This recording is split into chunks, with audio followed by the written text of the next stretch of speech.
இலங்கையை எதிர்த்து போராட்டம் நடத்தி வரும் மாணவர்கள் திருச்சியில் காங்கிரஸ் கட்சியினர் வைத்திருந்த விளம்பர பேனர்களை கிழித்தெறிந்தனர்.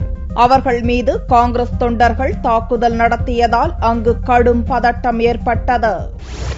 திருச்சியில் பார்லிமென்ட் செயல் வீரர்கள் கூட்டத்திற்கு காங்கிரஸ் கட்சி ஏற்பாடு செய்திருந்தது. கட்சியின் மாநில தலைவர் ஞானதேசிகன் இக்கூட்டத்தில் கலந்து கொள்ள வந்திருந்தார். இதற்காக மத்திய பேருந்து நிலையத்திலிருந்து அரிஸ்டோ ரவுண்டானா வரையில் காங்கிரஸ் கட்சியினர் வரவேற்பு பேனர்கள் வைத்திருந்தனர். இந்நிலையில் இலங்கைக்கு எதிராக தொடர் போராட்டம் நடத்தி வந்த மாணவ அமைப்பினர் அப்பகுதியில் திடீரென்று குழுமினர். காங்கிரஸ் கட்சியினர் வைத்திருந்த பேனர்களை கிழித்தெறிந்தும் சேதப்படுத்தியும் காங்கிரஸ் கட்சிக்கு எதிராக கோஷமிட்டனர்.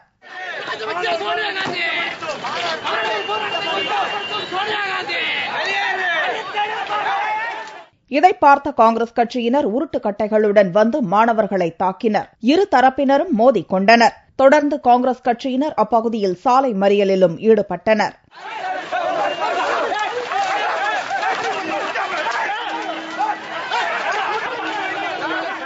இதனால் 1 மணி நேரத்திற்கும் மேலாக போக்குவரத்து பாதிக்கப்பட்டது. அப்போது மறியல் நடந்த இடத்திற்கு காங்கிரஸ் கட்சி தலைவர் ஞானதேசிகன் நேரில் வந்து கேட்டுக் கொண்டதின் பேரில் மறியல் போராட்டம் முடிவுக்கு வந்தது.